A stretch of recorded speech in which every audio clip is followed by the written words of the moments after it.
From the State Farm Center in Champaign, Illinois, we've made it all the way here to the state Final Four. This morning, we've got the Richwoods Knights and the DePaul College Prep Rams as they'll be going at it in the 3A semifinal matchup. A trip to the state championship tomorrow on the line in this one. Alongside Jonathan Michael, I'm Gavin Russell. John, what an honor to be here. This is a great game. Two great teams. We've seen Richwoods. They've had a tough playoff, but they have met every single challenge they've come across. This is their latest one.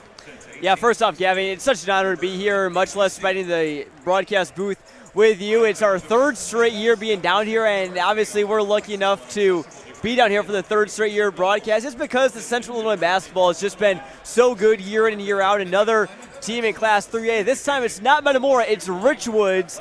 And you mentioned it, Kevin, they have had quite the road here. 4 state-ranked teams they've taken down all the way to Champaign. They are battle-tested. They have proved more than anybody during their postseason run. They have another big one today with the number 5 DePaul College Prep Rams. We have a lot to dive into. Of course, many of our Central Illinois listeners may not be as familiar with DePaul College Prep as they come out of the Chicagoland area. Of course, Richwoods a very familiar name, but you mentioned how Central Illinois basketball has been so good. Kind of looking on a broader scale, these last 3 or 4 years since coming out of the pandemic has seemed like it's boomed. You know, not to say it was ever really down, but it seems like it's at its best ball from probably over a decade. Certainly, and not only are these teams making it to state, but they're winning. Obviously, you know, Metamora made it to state, you know, won it one year, got second the next year. Obviously, last year, Bloomington Central Catholic, who DePaul College Prep, by the way, beat in the Class 2A state finals last year. They made it here as well. Normal Community coming up after this. We'll have live audio coverage of that as well at around 2 p.m. So, I mean, it really is great, Kevin, to see both them making it to the big stage and winning on the big stage as well. And I think Richards can do that here today. No doubt about it, John. In case you're joining us, it's going to be a bit of a late tip-off here. 5 minutes left to go in warm-up, so we'll have full player introductions. They introduce all players from both teams, so we'll be a few more minutes. But again, we've got a lot to break down. Perhaps you're on your way to St. Louis today for Arch Madness, the Missouri Valley Conference Tournament. Perhaps, go Braves, baby. Indeed. Perhaps you're coming down here. You're running a few minutes behind. Glad you've joined us. Sync it up with your Bluetooth in your car, or maybe you're at home. Glad you're listening with us on ClutchSportsOut.com. Again, Jonathan Michael, I'm Gavin Russell. Let's dive into it, though, John. We'll start with DePaul College Prep. They're 33-2, 9-0 in the Chicago Catholic Blue League. They are 5th ranked in the state. Very good team for obvious reason. Who should we look out for? Yeah, 2 guys you got to watch out for, P.J. Chambers and Jalen McElroy. Chambers a 6'2 senior guard, McElroy a 6'7 senior forward. Both pieces of their state title-winning team last year. So again, DePaul College Prep, not a ton of experience on their team, not a ton of big scoring numbers, at least in the points per game total. But they have, you know, Chambers comes in, a key guard for them. Their lead scorer at 12.5 per game, scored 18 in their super sectional, win a first-team all-state selection yesterday, and he plays well in big games as well. Got to keep an eye on Chambers, the senior, as well as Jalen McElroy, the 6'7 senior forward. He'll be tasked a lot with stopping Lathan Somerville. Really, you can't stop Lathan Somerville. You have to try and contain him. That'll be a lot of McElroy's task today. Stands at 6'7 again, averages a little over 11 points, 5 boards a game. This is his 3rd time at state as well. So even though, you know, maybe he's not as big as Somerville, doesn't put those big stat lines, he knows what it takes here at the State Farm Center. You have to throw everything out the window when you're here in this environment. You know, you never know how a team's going to respond. You never know how they're going to come out of the gate. You know, this is so much different than playing in a high school gym, than in a super sectional game, in a sectional game, a regional game. Doesn't matter. This is completely different basketball here. Certainly is. You got to think the depth perception of everything here is a lot different. You know, you go from playing with a big blank wall right in front of you to big rows of seats here in the formerly known as Assembly Hall here at State Farm Center. So definitely a different environment, but one they have to adjust through as they go along. As we talk more about the Richwoods Knights, though, again, Lathan Somerville is, of course, just a dominant force, but there's so much more than Somerville. You know, he gets a lot of credit because it's very due, but they have so many players up and down their lineup that do a lot of the little things. Defense, they create those turnovers, they get a lot of rebounds. You need guys like that. Yeah, certainly one guy that fits the bill that you just mentioned, Gavin. Jared Jackson, senior guard for Richwoods. He can score the ball, and I think he will today. Obviously, he's a player that doesn't really put up a 0 in the scoring total hardly ever, but if he really gets it done in terms of rebounds, assists, steals, and blocks, we've seen him put up 4 or 5 steals a game in big playoff games. He had 2 really big blocks in that super sectional win over Harvey Thornton back in Ottawa on Monday. That was a heck of a game, and even though he only scored a handful of points in that game, he really had a big effect on it, both on the defensive side and also just spreading the ball around, because Richwoods has lots and lots of options. If you were somehow living under a rock back on Monday and you didn't notice Lathan Somerville and Morez Johnson Jr.'s matchup in Ottawa, of course, Morez will be playing here at the University of Illinois next year, Lathan at Rutgers. Lathan was definitely the better of the two, and again, just one game. You know, you can't paint the picture of how their whole career will go, but Lathan's had those matchups against big-time players, that is for sure. Both teams head to their respective benches, get their last huddle up with a minute and a half left to go before our player introductions. You know, something we talk a lot about too is that battle tested. Of course, in these playoffs, you want to be battle tested, but kind of going through the regular season, they've had no shortage of great matchups, including Richwoods, who's gotten several out-of-state opponents going to New Jersey, going to Missouri, you name it, they played them. Yeah, Richwoods was hardly ever at the Dungeon this year. Only 7 home games they played all season long. They went to different shootouts in Rockford, Chicago, New Jersey, Springfield, Highland, O'Fallon, Danville, you name it. They've been all around the state, so certainly the travel will not faze Richwoods whatsoever. Only about an hour and a half drive or so from Peoria, but they have played so many good teams, lots of state-ranked teams, and this really shows a lot of these coaches trying to get those big teams on the schedule, and now you know why, because teams like Richwoods, their whole community, they've made it to state because they faced some of the best teams during the regular season. Without a doubt, and one thing I noticed in Coach William Smith's press conference a couple days ago before they got here, he mentioned that very thing, their student section, a lot of their fans haven't been able to see them in person quite often, so you can see how they've just been yearning to get out and support their Knights, and they're coming out in droves. They've been big crowds in Pontiac and Ottawa. Now a lot of people today. I've noticed people that may not even consider themselves Richwoods fans that are just coming out to support Central Illinois today. Yeah, and obviously, you know, Richwoods has all of Peoria behind them. They have a lot of Central Illinois behind them, too. The game before this one, Chicago Mount Carmel, another Chicago Catholic League team, took down Mount Zion. So Richwoods is the lone Central Illinois representative in Class 3A. They're not just playing for the River City. It has so much good basketball history. They're playing for the entire region of Central Illinois that has so much good talent. So I think a lot of people are going to be backing the green and white today. Obviously, a big crowd for DePaul as well. They brought a big student section decked out in light blue and a good fan section as well. But I think a lot of people are going to be ready to see Richwoods. There's a lot of people on the state that are ready to see Richwoods as well. Certainly. Glad you're listening with us. May not be able to see them on ClutchSportsOut.com, but you can certainly listen to all 32 minutes of action and also all of our halftime, post-game, and, of course, the remaining pregame coverage we have. Richwoods will be the visiting team today as they wear their green uniforms with the white letters and numbers Richwoods spelled off across the chest. The Jordan jerseys, they have a little Jordan logo up in the corner, white stripe down the sides. As for DePaul College Prep, very clean white jersey, really hardly any colors other than their blue letters and numbers as they have DePaul across the chest. We'll get introductions here shortly, but one thing, of course, we also like to talk about is that coaching matchup. Yes. And William Smith, of course, has been at it a long time. Had some good teams, you know, they've been competitive, but the success has come these last couple years. As for DePaul College Prep, of course, they've really turned things up in these last few years. You mentioned an interesting note. DePaul College Prep's coach, Tom Kleinschmidt, may be able to move to another school called DePaul at some point. Yeah, Tom Kleinschmidt, an alum of Chicago DePaul. It formerly used to be called Gordon Tech. He was a star for them back in the day and then went on to be an All-American at DePaul University. And obviously, as we know, DePaul University not having the best of stretches in college basketball. I think maybe you can jokingly, of course, make a case that the high school team could maybe make it a game with the DePaul University team for sure. But, you know, Tom Kleinschmidt, again, great coach. He's in his 10th year coaching DePaul/Gordon Tech. Got over 200 wins in his career, and again, he's made it to state 4 times with these Rams. This is his 4th time. They had 2 third-place finishes, I believe, as well as a state title again back last year. So the Rams are a team that are accustomed to success, and it all starts up top with Tom Kleinschmidt. Very true, John, and they actually beat another set of Rams in 2019 out for third place. They beat Willie Coleman's Manual Rams back when it was back the last year. It was in Peoria, back at Carver Arena in the Peoria Civic Center. Now we're down here in the beautiful State Farm Center in Champaign.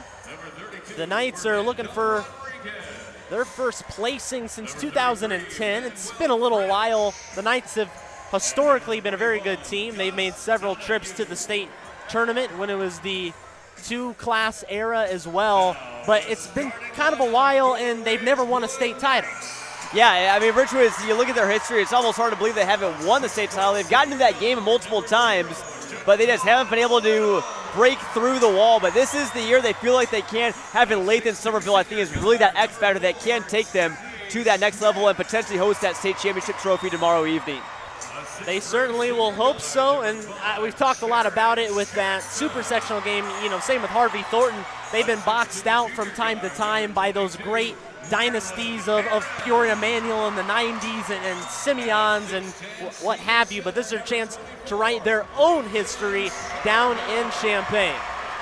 Richwoods has their starting lineups introduced, so we'll get those to you coming up right now. This is what Richwoods is going to go with. They've got the senior transfer guard, DeQuan Little, standing at 6 foot. He'll wear number 0. Senior 6'2" guard, number 4, Tavy Smith. The 6'3" senior guard, number 5, Jared Jackson. It's the junior 6'2" guard, number 22, Marlon Herron. And the Rutgers commit, number 24, a senior at 6'10", Lathan Somerville. As for DePaul College Prep and the Rams, they'll line up as follows. Makai Kavame is the 6'2" junior wearing number 13. Rob Walls, the 6'2" junior wearing number 14. PJ Chambers, the 6'2" senior wearing 22. Jalen McElroy, the 6'7" senior wearing 23. And Rashawn Porter, the 6'6" sophomore wearing number 24. William Smith and Tom Kleinschmidt, the respective head coaches, and we're ready for basketball in Champaign. And you look at DePaul again, obviously they don't have anyone that can match it with Somerville, at least height-wise or anything. But again, you know, McElroy at 6'7", Porter at 6'6", both going to be really big. We talked with head coach Tom Kleinschmidt. He said that he's not quite sure about how to defend Lathan Somerville. You have to probably double team him, maybe even triple team him at times. The thing is, though, what do you give up? Richwoods has plenty good shooters, and Jackson, Smith, Herron, and Little all on the floor. Should be in a very exciting battle here today, Gavin. Certainly is. Ref heads towards the circle. It'll be Porter and Somerville to tip it away.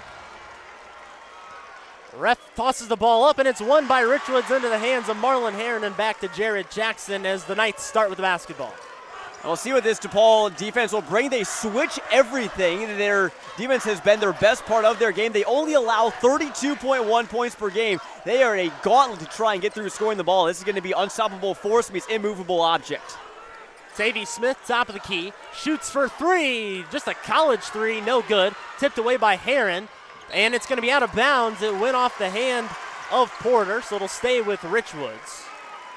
You know, play on the college floor, Gavin. You know, there is that college 3 line there, the blue one, but, you know, all these guys need to remember that, hey, there's the white high school 3-point line in front of it as well. You can step in a little bit. You don't have to be taking college 3s. Smith moves it around. Herron over to Somerville at that college, high school 3-point line. He doesn't hit anything. Jared Jackson comes away with it on the miss. Jackson, near side wing, over to Little. Little drives down the lane, over to Smith in the corner, and he's cut off. He'll dribble out with it.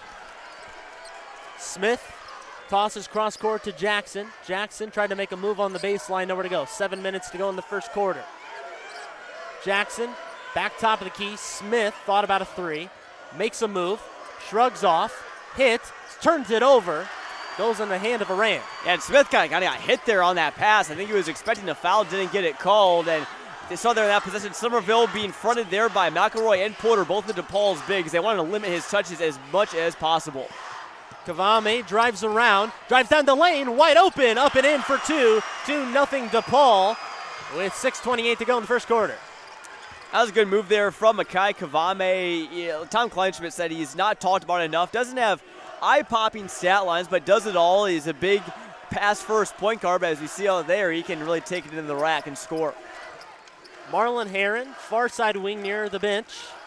Heron steps in. He'll take a long two off the iron. Rebounded by DePaul. It'll go to P.J. Chambers, and he'll dribble up the timeline. Yeah, I think there Richwoods kind of settled. Not a great look there from Heron. Again, he can shoot the ball, but a deep contested two is not a look that Richwoods is going to want to fall in love with too much. And a 5-second close guarding call. P.J. Chambers kind of stood around with it at the Illinois logo and was close guarded by Tavy Smith. Jared Jackson on the inbound now for the Knights. See if Richwoods can get something going here. 0 for 3 start from the field. 2 of those have been 3 points. We'll see if they try to get it to Somerville, but it looks like McElroy fell down. Jackson stepped in for a close two after his man hit the deck. Back to McCave. He drives down the lane all the way through. Tried the layup, no good. With the left hand, turned over by Jackson. He stumbled and turned it over back to Rob Walls. Kavame close guarded. He'll drive around the far side, down to the baseline, spins around, back to Walls. Walls guarded by Heron. Richwoods coming out with straight man defense in this one. Kavame goes up, tries to dump it off, taken down, saved by Somerville into the hands of DeQuan Little. He drives down the floor, fast break for the Knights. Long two from him, no good. Again, not a good shot there from Little. You're in transition, you don't have your feet set, trying to shoot a fadeaway mid-range shot. Richwoods needs to just calm down a little bit, good high percentage looks. And a foul on the other end. Kavame found his big man down low, Rashawn Porter, and Little came over for the foul. Rather, they're going to get Marlon Heron on the hit. So just 2 points, 4 minutes and 50 seconds to go in the first quarter. Just getting underway. No points yet for the Knights. Rashawn Porter will shoot two at the line. Porter, a 54% free throw shooter, as his first one clanks off the front rim. Porter, a player you saw, Gavin, that has gotten some D1 interest, it appears. Certainly has. University of Illinois Chicago, Incarnate Word, and Eastern Illinois among teams already offering the sophomore, so he's got some time left. Misses both of them, front off the iron. And Tavy Smith comes away with it. He'll dribble slowly across the timeline.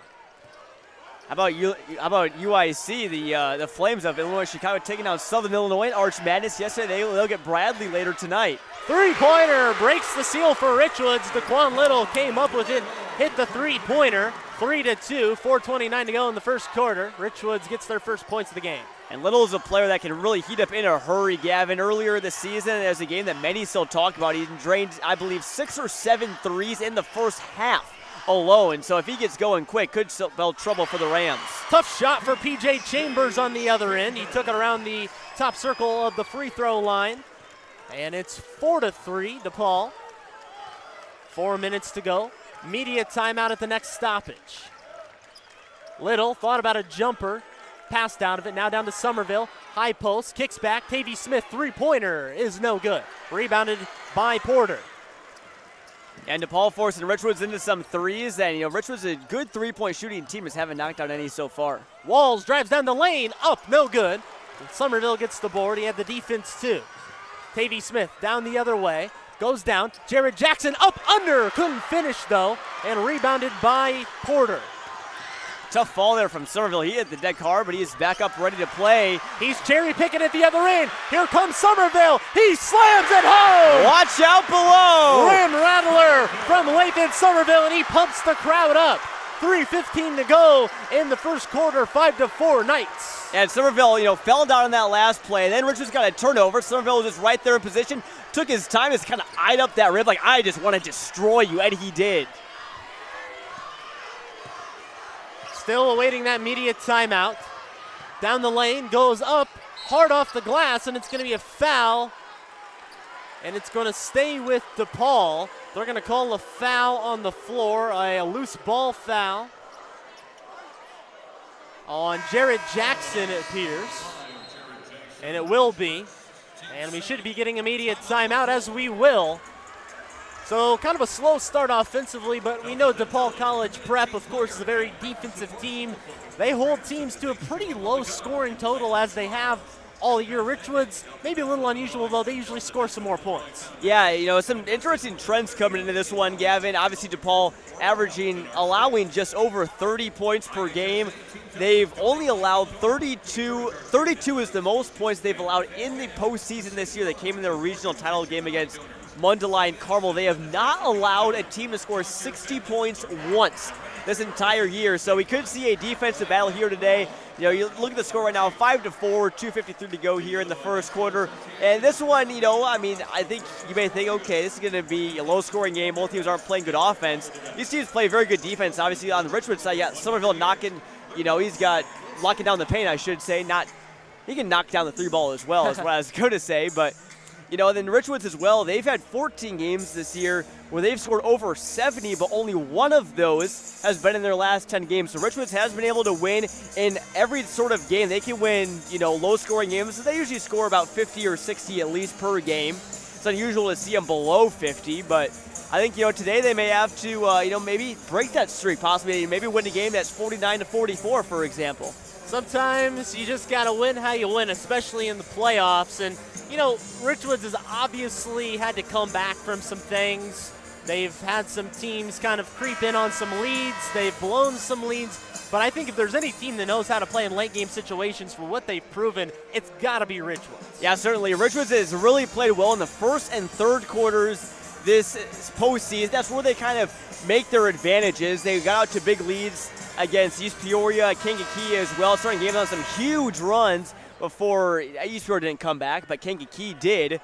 And, they had to, survive some fourth quarter comebacks from teams like Morton, from Metamora, Harvey Thornton as well. They were tied at halftime, but made a fourth quarter charge. So Richards has really played well in the fourth. Up and in on the inbounds is DePaul College Prep as Rob Walls gets it to go. They retake the lead 6-5 in favor of the Rams. 2:44 to go in the first, just coming off the media timeout. Little gets it over to Smith in the corner near the media tables. Heron over to DeQuan Little, top of the key. It's passed over and nearly turned over by Jared Jackson. It was tipped, looked to be like Rashawn Porter got a hand on it. Yeah, it was either Porter or McElroy, one of those two bigs there. And, even though they don't have the height that Somerville does, they're not far off. I mean, they have some long arms, and they've been really denying Somerville some touches in the paint. Smith gets it in. He's over that college three-point line, over to Little. Around the perimeter, over to Heron. Heron now trying to drive down. Kicks it over to Smith. Down to Somerville high post. Looks like he'll be double-teamed. Kicks it out over to Jackson. Other block. Throws it up. No good. Good defense there by the Rams. And they come away with it back into the hand of P.J. Chambers. And Jackson was open there on the double team on the baseline. He kind of tried to go in for the layup, but didn't go in particularly hard. I think right there you either want to, go for the floater over the hands of McElroy or try and drive in a little bit tougher to get the foul. Chambers has it. He'll dribble out to the Illinois logo at center court. Now we'll come to the top of the key. Drives over into the corner to Walls, back to Chambers, and he's going to dribble around with it. 1:30 to go in the first. Fans wanted a hard screen. Thrown up off the glass by Chambers, no good, and it's going to be a foul on the loose ball. Rashawn Porter will pick that one up. 6-5, Rams still in front over Richwoods. First foul of the game for DePaul. It's been a pretty clean game so far. As we saw in the Harvey Thornton game, Gavin, it picked up in physicality later in, but we get our first substitution of the game, J.D. Etherly coming in for Jared Jackson, who grabbed that board. Of note, Nick Louderman not in the starting lineup today because of an ankle injury he sustained in Monday's Super Sectional, so Marlon Heron took his place. Good note there, John. Little gets a three on the inbound, no good.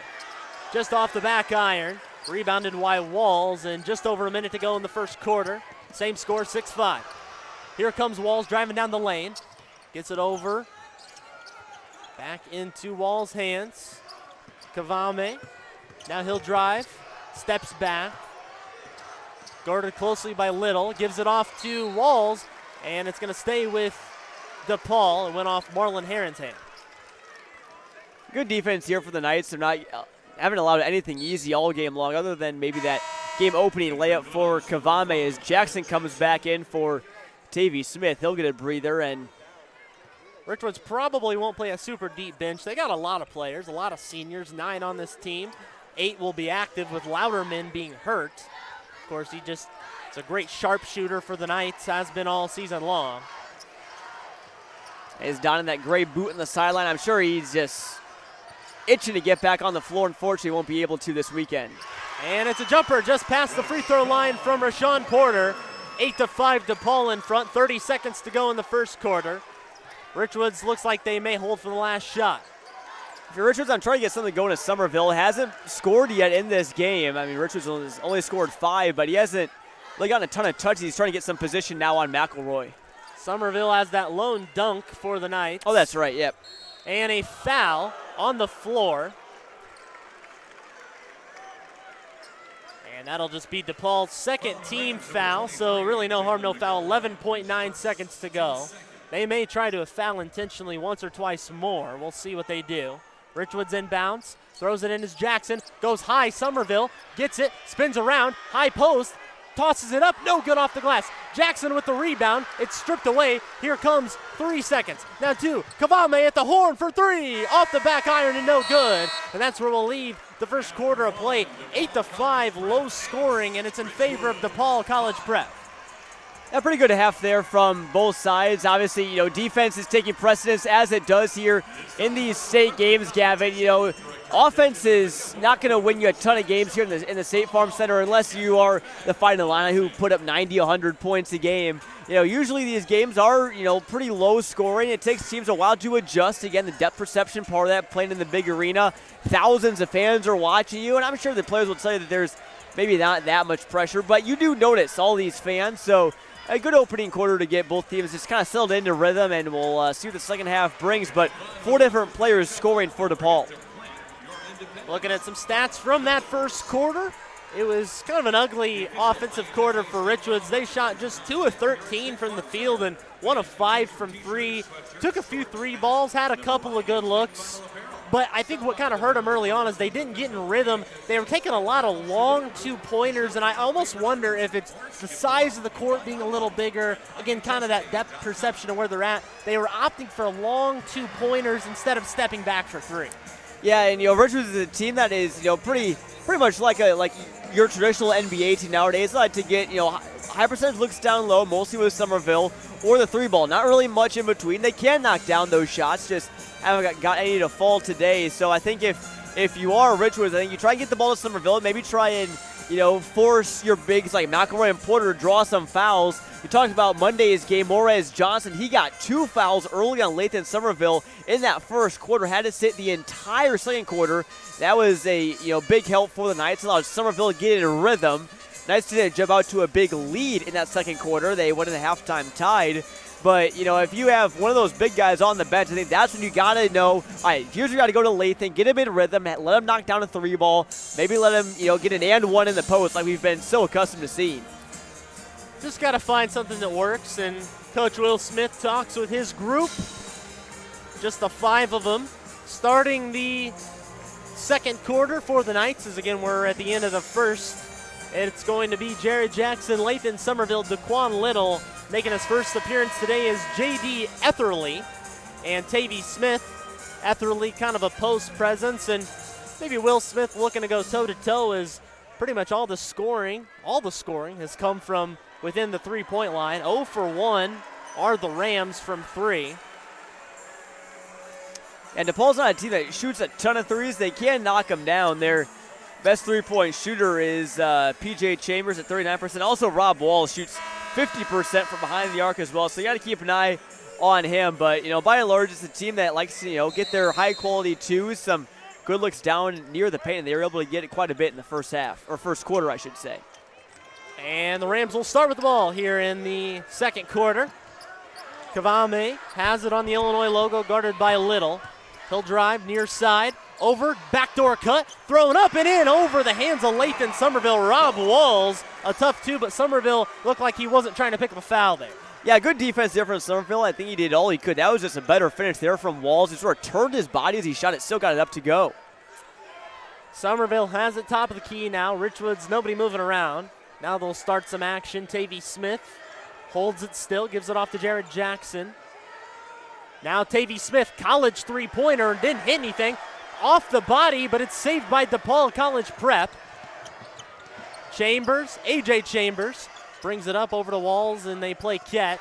Now AJ Chambers backs out with it. That was a little bit of a hesitant three there by Tavy Smith. He wasn't quite sure if he wanted to shoot that one, and again, just came up well short on it. So we see both teams again still adjusting to behind the three-point arc.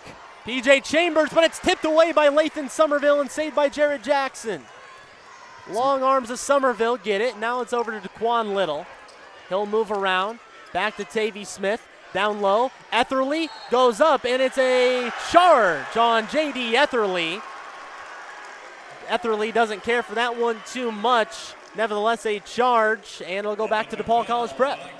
That's a tough one to swallow if you're Richwoods. Again, trying to cut into this deficit. 10-5, 6:42 to go in the second quarter. And it looks like you got a good cut by Etherly, good move, and again, just better defense so far from the Rams, and good positioning there to draw that. 10-5, 6:30 to go in the second quarter.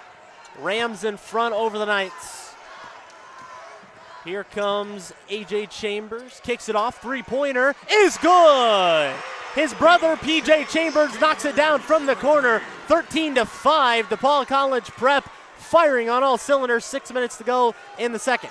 Yeah, good feed there from AJ Chambers. PJ's younger brother, a sophomore. He handles pressure really well, not afraid of the moment.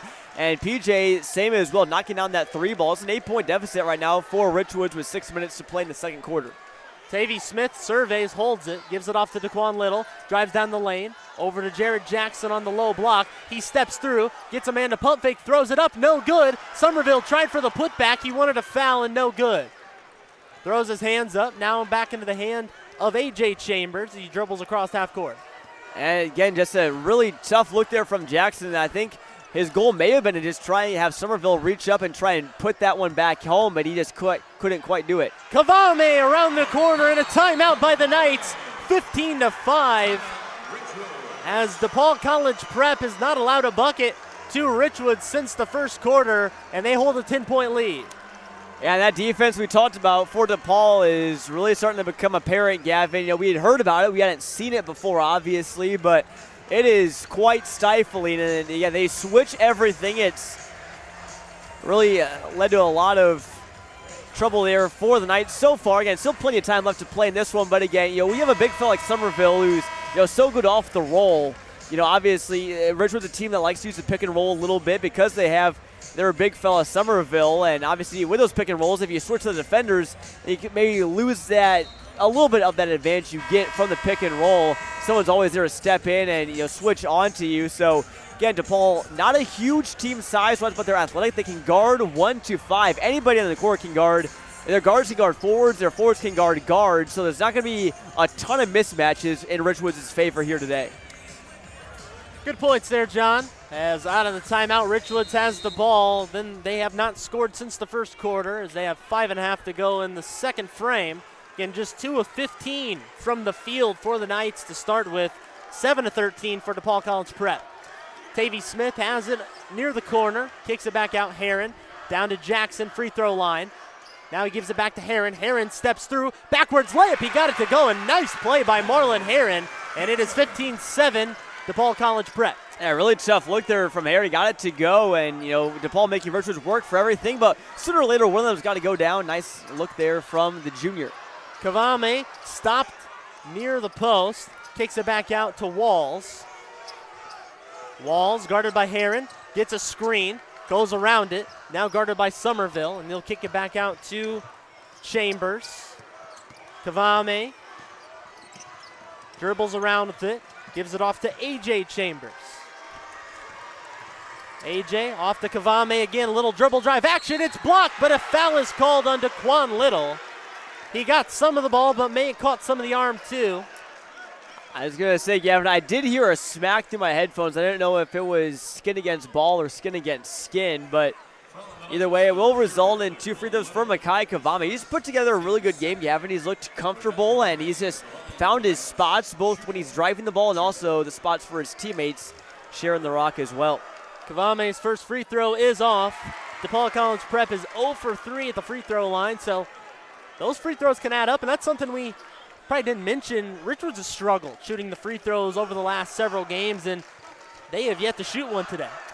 Yeah, Richwoods really would like to get to the line, even though they haven't always made them. They've made it when they've mattered. That's the big thing.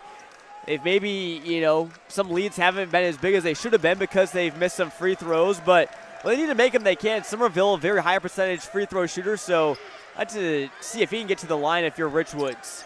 Tavy Smith drives down the lane. Some bodies hit the deck and a travel on Tavy Smith. Looked like there was some contact as he moved his feet, but they're going to say it was incidental.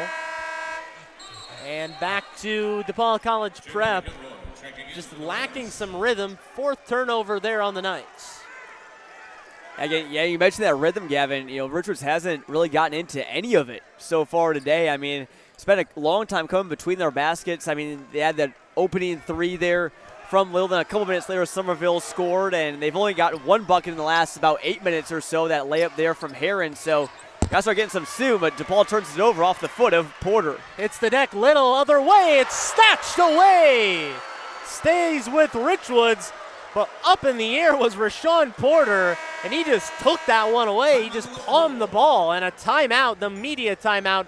16-7, DePaul College Prep in front with 3:55 to go in the second. And Porter's played big today. Him and McElroy have just done a fantastic job. Only 2 points combined between them, but the defensive end's really where they've made their living today. And, I mean, Porter, he was well above the ball. I mean, he spiked that straight downwards as if he was a volleyball player.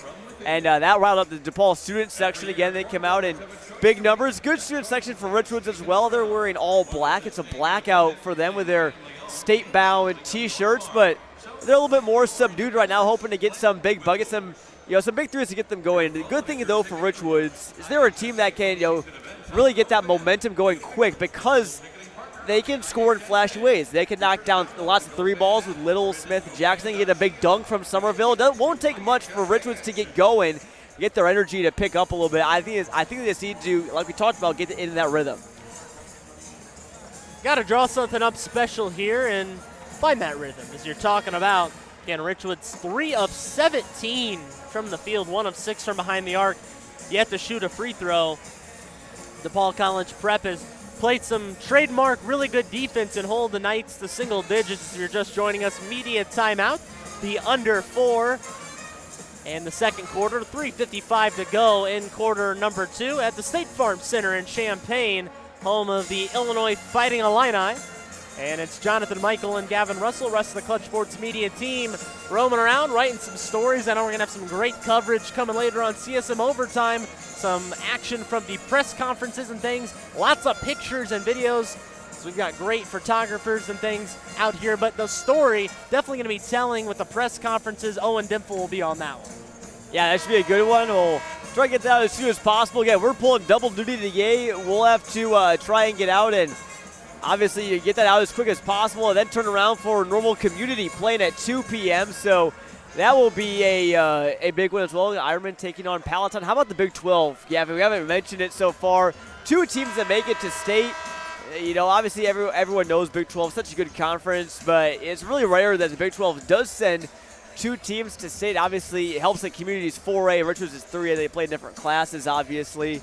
So it's great basketball all year long. And, I think, nothing against the Mid-Illini. Mid-Illini was very good this year, more and more. But I think the Big 12 was, certainly the deeper of the 2 leagues, the 2 main ones in the Peoria and Bloomington Normal area this year.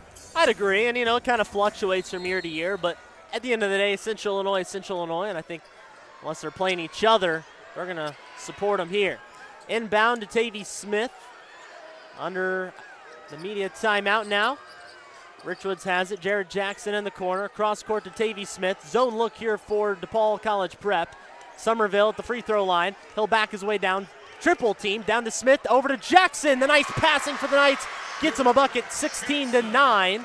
3:34 to go in the second quarter. Nice job for Richwoods making something out of nothing. Somerville was in lots of traffic and then a little touch pass from Smith to Jackson. Down low in the paint, and it's tipped away, and it's going to go back to Richwoods. Down low, it couldn't hook up with Jalen McElroy and Rashawn Porter. 16-9, 3:20 to go in the second quarter. Now here comes Marlon Heron. Dribbles around, far side wing. Back top of the key. Over to Tavy Smith. Pump fakes a three. Now he just stands with it. Jared Jackson keys it up. Daquan Little drives the baseline, turns around, thinks otherwise. Marlon Heron down to Somerville, low post. He goes up with it uncontested and gets it to go. Lathan Somerville on a little 4-0 run for the Knights. It's 16-11 DePaul College Prep. Yeah, nice job there by Richwoods. Again, I think McElroy was a little bit late sliding over to his help side. Their defense in the post. So that was allowed Somerville to get one of his first one-on-one looks of the day. He's been hounded by two defenders most of the afternoon. So we'll see if that continues. But nice job of him exploiting that rare miscue from the DePaul defense. And nearly a turnover by McElroy. Jared Jackson tried to throw it off his body, but they say it was off Jackson. PJ Chambers trapped in the corner. Gives it off to McElroy over to McCave.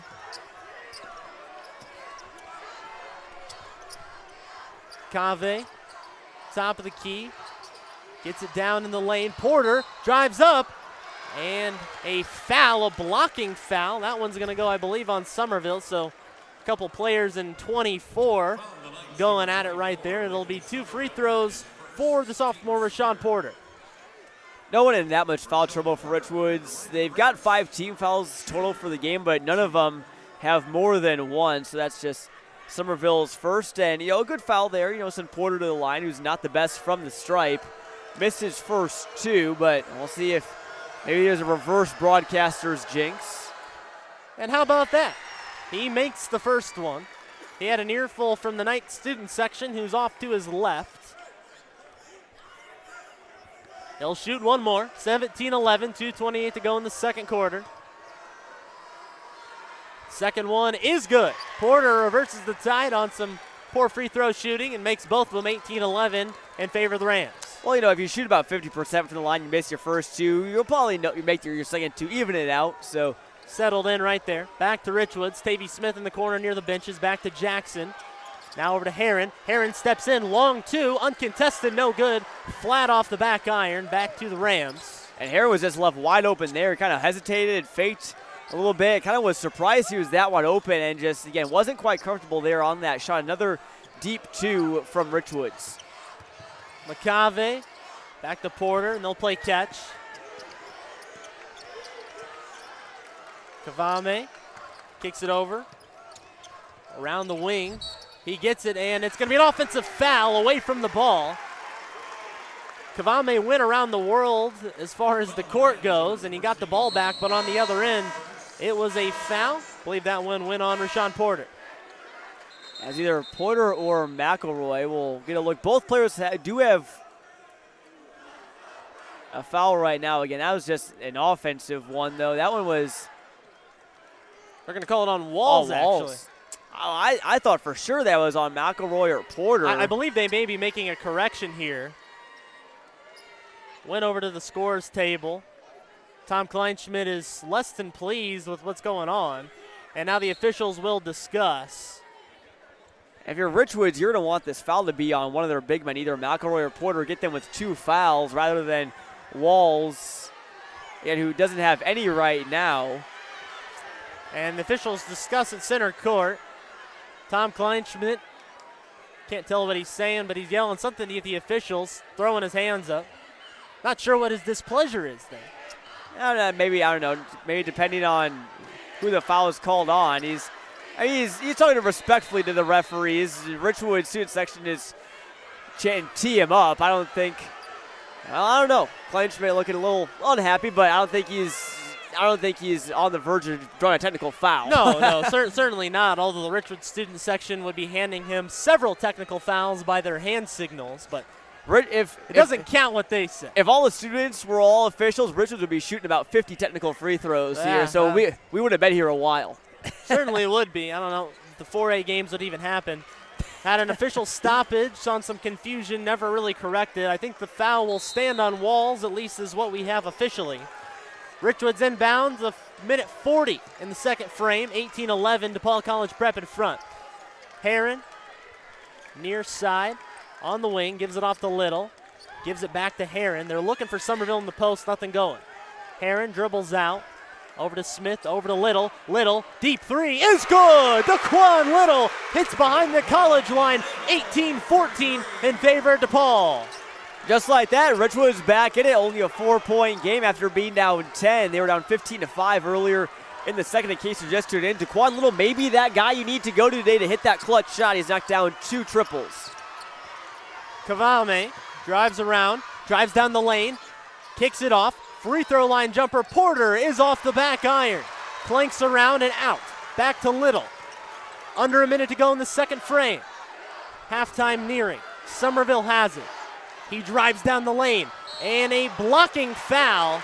And that one looked like a good blocking foul as Porter was sliding over. Couldn't really do much. Somerville was going to blow around him one way or another. Yeah, Somerville's just a bowling ball, I mean, when he gets going, there's just no stopping him. Usually it's going to end in one, if not both players hitting the deck. We saw it quite a bit on Monday. Him and Morez Johnson were hitting the deck like left and right. Little three off the inbound, no good. 42 seconds to go. Kavame runs up the court. Now we'll slow down with it. Back out, and he'll reset. I think Tom Kleinschmidt says spread the time a little bit. 30 seconds to go till halftime. Chambers hands it off to Kavame, back to Porter. Porter stands on the State Farm Sitter logo. 20 seconds to go. Richards got fouls to give. They've only committed 3, or they have a foul to give, singular. Should they try and maybe impede some sort of flow DePaul brings. 8 seconds. Kavame all by himself. Top of the key. Dribbles up. 4. Now 3. He drives down the lane. A floater. No good, but at the horn. It's good. Rashawn Porter on a lost ball from Makai Kavame, and he puts it in with remaining second left on the clock. 20-14 is where our halftime score stands in favor of DePaul College Prep. Yeah, sort of a broken play there for DePaul. Kavame went in, drove into the lane for a floater, came up well short. That was altered by Somerville. He stepped up to try and defend Kavame's shot, but left Porter wide open there. That was his man he was matched up with. So Porter just said, hey, no one's here. I'll just put this right back up and in. So 6-point advantage for the Rams. I don't think this deficit is going to phase Richwoods at all. They've played from behind, like we mentioned at the top of the broadcast, Gavin, but certainly some things you want to clean up. I mean, obviously, this is probably the best defense that they will face all season long. So the adjustments is really what's going to come down to it. William Smith, he's been at this for 14 years, at least in the head coach capacity. So he'll know what it takes to try and adjust some things here in the halftime locker room. Definitely a defensive battle so far here in the first half. 20-14 again is where our halftime score stands. Alongside Jonathan Michael, I'm Gavin Russell. How about some first half stats for you? We'll start with DePaul College Prep. They were led out by 6 points by Rashawn Porter. He had 2 field goals and 2 free throws. That's what got him there. Makai Kavame had 5 points for DePaul College Prep, and it was Walls with 4. That's the bulk of their points. How about for Richwoods? It was DeQuan Little, 2 threes, the only 2 threes made by the Knights. Leads them with 6. Lathan Somerville has 4 on 2 of 5 shooting. He did have that big dunk, but otherwise, again, pretty slow offensively both ways. Yeah, Somerville hasn't quite gotten in that groove yet. Again, only 4 points. He put up 32 in the super sectional, and I think he had something like 30 against Metamora, somewhere around there. I mean, he's been putting up huge point totals. So if you do take out Somerville, that takes out a huge chunk of their offense. Again, Somerville averages a double-double, 24 points a game. But, Gavin, we've seen so many times in the playoffs, the star players will get theirs, and it's just a matter of time before Somerville gets going. We saw it in the girls' state championship last week, some star players who had slow first halves, but then really just came alive in the second. And I think, Somerville is going to get that voices that's going to tell him, hey, you got to take over the game. He's so motivated. He plays with so much passion. And, he certainly does not want to be playing in the third place game tonight. That's not how he wants to go out. They want to go out playing for a state title tomorrow, and I think all of his teammates do as well. So, we'll see if the intensity picks up for Richwoods, but just, again, not able to find a rhythm. 6 for 22 from the field. DePaul shoot a little bit higher percentage as well, but I think they just look more comfortable on offense. Richwoods looks like they're still trying to solve DePaul a little bit. They're just a little hesitant right now. That's something that maybe you have to do getting down to Champaign. Your first half of basketball may not be your best, and I think with most things in life, you definitely want to finish better than you start. So Richwoods will opt to do that as we've got 10 minutes left to go before half number 2 begins. The game before this, and whoever wins will be playing Mount Carmel, the Caravan. And they played a close one through a half with Mount Zion, but pulled away in the second half. That was a high-energy game, brought a big crowd. Whoever plays Mount Carmel for the state championship, it's going to be a good one. That will be a really good one, Gavin. And if DePaul does win, then it's all Chicago Catholic League versus Chicago Catholic League for the state title. And I'm sure that many of our listeners, many people in Central Illinois would like to avoid that happening. I know if you're not from that area or go to any of those schools, maybe I'm sure they have their fans, all good fan bases. But I don't want to see too much of the same thing. So we'll see if Richwoods can try and change that, get their 30th win on the season. DePaul College Prep, though, again, fantastic year they've had. Number 5 in the state, and both losses they had have come to a really good teams. I believe their only losses have been to Homewood Flossmoor, the number 1 team in Class 4A. They were playing later today against New Trier in a state semifinal. Then they also lost to Normal Community, who's obviously playing right after this at 2 p.m.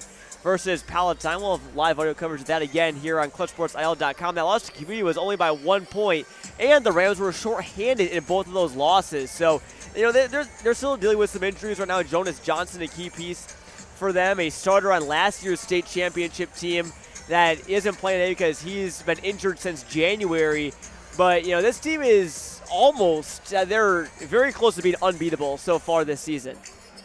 We've seen several of those teams, and you might have thought Harvey Thornton was unbeatable, though, for Richwoods. And, again, they've knocked off, in succession, 10th rated Morton, or ranked, I should say, 9th Kankakee, 2nd rated Metamora, and 1st ranked Harvey Thornton. So they've done that in succession over these last 4 playoff games. There's not really anybody Richwoods can't beat. It's just you got to play your best ball on the right day. Yeah, you certainly do. Again, you don't want to come down to Champaign and not play your best game. Was that Richwoods' best first half? I don't think it was. I think there's certainly some things they could have done a little bit better. But again, you're still in this game. 6 points is not that much. All you need is just a pair of 3 balls to go down, and boom, you're right back staring at level ground. So Richwoods is certainly a team that can do it. Obviously we'll have to make some changes. Yes, they will. But there's a team that I would feel very confident in, even though they are facing a halftime deficit. The cheerleaders hit the court out here. It looks like they'll have a bit of a routine for both DePaul College Prep and for Richwoods. Again, a nice contingent on hand here at the State Farm Center. It's hard to think that we're coming down to just our last couple broadcasts of the season, John. It's been a whirlwind since November, and things got kicked off in Washington in the Tournament of Champions. We went to the State Farm Holiday Classic down in Bloomington Normal, and all those other great games in between. We've done a couple shootouts, maybe some memories. I know, put you on the spot here, but there's a lot of them. But just kind of go and reflect a little bit as we kind of come down the stretch here in the last couple days of the season.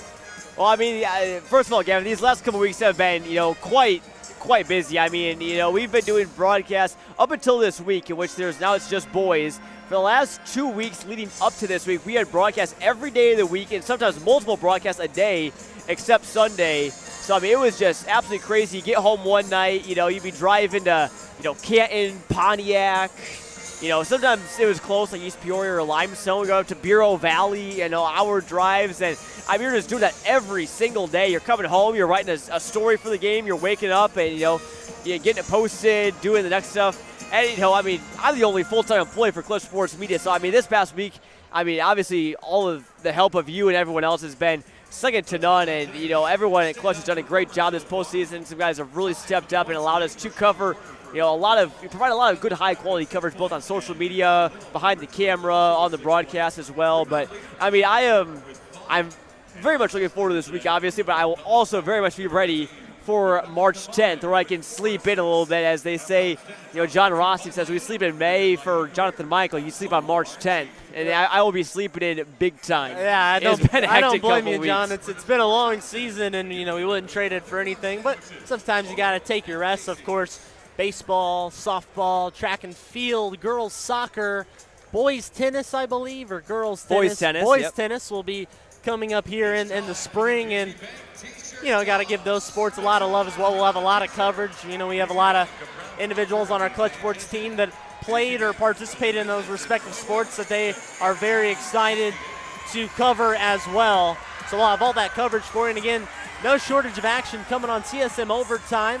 Might think, basketball season's over, nothing much more left to read or write about for us, but there is lots to write about. I feel like it's almost going to expand with our written coverage even more so from basketball season, just with the amount of different sports we'll have and the great teams in our coverage area. We've always got state contenders in softball and baseball. We've got individuals. I know a normal community, Alliance, probably will be running for a state championship in her respective events she runs in, and many others as well. So it's going to be a fun spring. We'll get a little rest, but I'm looking forward to it. Yeah, it should. And how about Richwoods baseball? Coming off that sort of Cinderella run last year in the playoffs, making it all the way to the sectional title game. And I want to give a shout out to one of our one of the biggest fans, I'd say. Monitoring our social media, a lot of Clutch Sports Media is on the Richwoods baseball team. Ryan Waller, huge fan of CSM, and a lot of other good players on the Richwoods baseball team. I got to know a little bit last year, but. Ryan, if you're listening, I'm sure he's in the student section right now, but if you know Ryan or maybe a fan member of him or you know him somehow, I would give a shout out to him. He's been a big supporter of CSM. Looking forward to covering him and the Knights and all the other good teams around the area coming up this spring. Without a doubt, we'll get out and see a lot of them. We'll do as many broadcasts as we possibly can. DePaul College Prep back on the floor now as both teams are resuming their warm-ups with 3.5 to go before the start of the second half. Let's turn back to the game, John. It's fun reminiscing, but we've got some more basketball to play here in Champaign before we call it all said and done. No sleeping yet. It's now March 10th. Going back into the second half, I know we kind of discussed some things both teams could work on, but maybe a specific key that you'd really like to see out of each side, maybe something you think they might have discussed there in the locker room coming out here for the second half.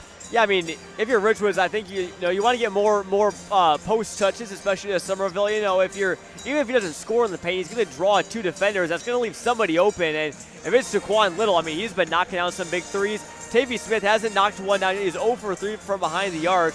But I think after getting those first out of his system, I think he'll be ready to go in the second half as well. So maybe try to do some driving kick, get some good looks, and. If you drive in, try and get some fouls, get to the line more. Richwoods didn't get to the line at all in that first half. That's got to be a point of emphasis for them. DePaul got to the line 6 times and made 3 of them. So it hasn't been the sole reason why DePaul is in front right now. But I think Richwoods could really benefit by just getting physical, getting to the line, and even though they do have 2 big guys in McElroy and Porter, just taking the right too. I mean, hey, this is the semifinal game. This is, like we said on Monday, this is big boy basketball. You got to play like a big boy as well. Certainly, and foul discrepancy not really there. 5 on Richwoods in the first half, 4 on DePaul College Prep. They just had some that were the shooting variety, so we didn't see either team get to the bonus. Of course, the new bonus rules this season, 5 fouls in a quarter will put you over the limit to shoot 2 shots. No more 10 fouls for double bonus anymore going on here in the IHSA. 1:40 to go. How about this, Gavin? In our live chat, a name I recognize, Malachi Washington. Hey, Malachi All-area running back for Peoria High, Malachi. Boy, he was fun to watch. Malachi, I hope you're doing well, man. He's cheering on Richwoods, and I think you like to see that, from all the other schools around the area. Even though during the regular season, Richwoods, one of Peoria High's biggest rivals in any sport, but, now that they're on the big stage, I think everyone is rooting for Richwoods, probably even their most hated rivals, Peoria Notre Dame as well. So. Certainly, and I think you looked around the last couple of years with Metamora. I feel like just about every high school basketball fan you talked to knew something about Metamora, whether they had followed them much over the course of the year or not. And they were backing them. Central Illinois really comes out for their teams here late in the season, and you gotta love to see it in a nice crowd on hand here again.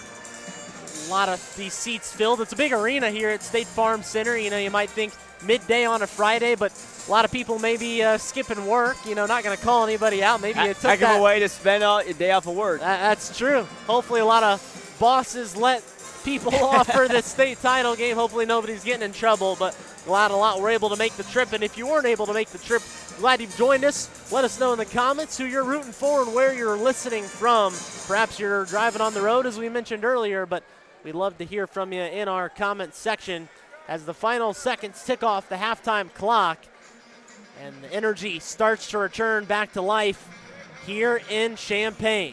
And back to DePaul again. I know we talked a lot about Richwoods, during the halftime break, but again, good first half there from DePaul. I think McElroy and Porter have had their effect on this game so far. Even though they haven't scored a ton, Porter's got 6. McElroy is yet to score, so they've just been really affecting Richwoods on the defensive end with their length. I mean, I think seeing them in person, I think they're a little bit bigger than I expected them to be. And, Porter and McElroy just they're very built. They don't maybe have quite the, maybe don't tip the scales the same way that Lathan Somerville does, but, they're very strong, as is Lathan Somerville as well. And overall, again, just good shot selection from DePaul College Prep. They didn't force anything as well. I think that's something Richwoods could improve on a little bit, but we're ready to go here for the second half. Certainly. Sandstorm was playing. That really gets you fired up, and Richwoods starts with the ball as Lathan Somerville will take it up himself. Dribbles around, hands it off to Tavy Smith. Dribble drive, back to Somerville. By us, near side corner. Now he makes a move down the baseline, triple team, passes out, back to Smith, over to Little. Little for 3, off the front iron, no good. And rebounded there by DePaul College Prep, back into the hands there of P.J. Chambers. Good position there for Richwoods. Again, more driving kick, found the open guy, which was Little, your best three-point shooter so far today. Just didn't get that one to fall, but I think if you have more of that, I think good things would be coming for the Knights. Here comes Chambers. He lost it, now he's double teamed, kicks it out. Porter gets it down low, up in the air. McElroy blocked away by Somerville. Stays with DePaul College Prep, but Somerville got trapped out near the timeline on a double team, recovered, and was still able to block McElroy. And Somerville's got such a high motor. He's just always going 100%, not just on the offensive side, but on the defensive side as well. Looked like McElroy may have had an easy lob.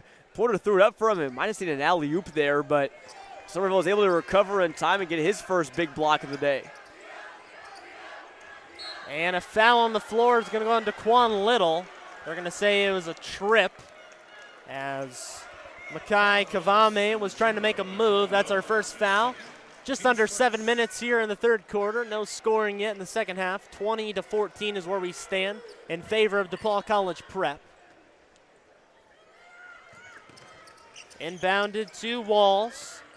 Walls shrugs him off, gives it off to Porter. Little dribble drive action. Kavame goes down low over the outstretched arm of Somerville. Somerville shouts some stuff out to his team. 22-14, 6:42 to go in the third. And how about Kavame, Gavin? He's my early pick for player of the game. He's gotten some multiple layups to go on Somerville. Just finds that open smidgen of space and finds that area to get up to the hoop. And I think all of his points, or almost all of them, have come on those dribble drive layups. So again, he's been really aggressive here, the 6'2 junior guard. Inbounded to Marlon Heron, over to Tavy Smith. Smith, three-pointer, just off the iron. Jackson soared in for it, fighting still. He got his own board. Now Somerville! Put back slam! Lathan Somerville over. On his head. Wow! A poster. He just posterized Jalen McElroy. Holy cow! He came over the top.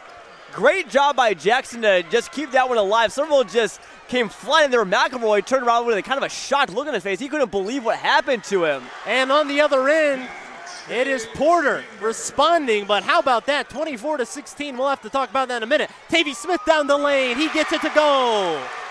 Tavy Smith, 18 points now for the Knights. They trail by 6. And now we got Tavy Smith going. Got his, the seal's been broken for him. His first bucket. Leading scorer last year, had to take, again, more of a backseat role with Somerville coming in. William Smith said, we can't have guys, everyone can't score 19 points a game like he did last year. So, he's content scoring, 10, 11 a game. If he can get up to that point total today, I think Richwoods can make a pretty good stab here at the Rams. And a turnover on the other end. It'll go back to the Knights. It's a turnover as they couldn't find McElroy. The Knights starting to get some life, though. That student section really feeling it after that poster by Lathan Somerville. What a play there. Jared Jackson deserves a lot of credit for fighting with that ball. He just kept tipping it around, finally put it up towards the hoop, and Somerville put it back. Now back to DeQuan Little. Jared Jackson drives down the baseline, shrugs him off, and it's going to be an offensive foul. Use the low shoulder to push away. Knights don't like it too much, but nevertheless, stripes is what goes on the call. And back to DePaul College Prep. I've seen Richwoods bring a little bit of a press. Nothing too terribly suffocating right now, but just trying to speed him up a little bit. Kavame was in some trouble there at half court, nearly turned it over. Porter down the lane, gets it in for two. Rashawn Porter really starting to figure some things out, find some gaps in the Knights defense. Tavy Smith down the lane, gives it off Somerville. Big bodies in, up and in for two. Offense starting to come alive. 26-20, 4:38 to go in the third. Yeah, Richwoods looked a lot more comfortable here in the second half. This has looked a lot more like the Richwoods team we've been accustomed to seeing. We're getting more paint touches there for Somerville. I think Richwoods is overhelping just a bit on defense. A.J. Chambers back to his brother. And Chambers, PJ that is, gives it off to Makai Kavame. Off back to PJ Chambers, drives down the lane, gives it off to AJ. And the ball is, a foul is called though. Thought Jared Jackson, or rather Marlon Heron, had his hand on the ball, but they're gonna say he grabbed the arm a little bit too much. And a foul on Heron. He'll check out now for Tyrese Carter, the senior. First action we've seen of Carter today, again, one of those many senior guards that Richwoods has stashed on their bench. Jackson, Heron, Little all with 2 fouls at the moment for Richwoods. Inbounded back in. Chambers back off to Kavame, rather, that is. Getting him mixed up with McElroy. Kavame steps in, takes a long two, and he hits it. Nothing but net over the outstretched hand of Lathan Somerville. Good defense, no dice, 28-20. Media coming at the next dead ball. Now it's DeQuan Little, other end, a quick bucket, 28-22. Scoring going quickly back and forth on both sides. Gavin, if you're Richwoods, you love the offense, but sooner or later you want to get a stop again. Still plenty of time left, 3:26 to go in the third quarter, but you don't just want to go bucket for bucket. You want to get those stops to allow you to creep back into this one. Chambers drives around, blocked by Lathan Somerville. Down the floor, Jared Jackson, one-on-one, Kavame up, and no good. Finished by Somerville, but a foul. 2 shots coming up, no bucket. It'll be Jared Jackson. He was fouled on the first way up. Somerville came in for the finish behind him, and now we'll get immediate timeout. 3:12 to go in a 28-22 game in favor of DePaul College Prep.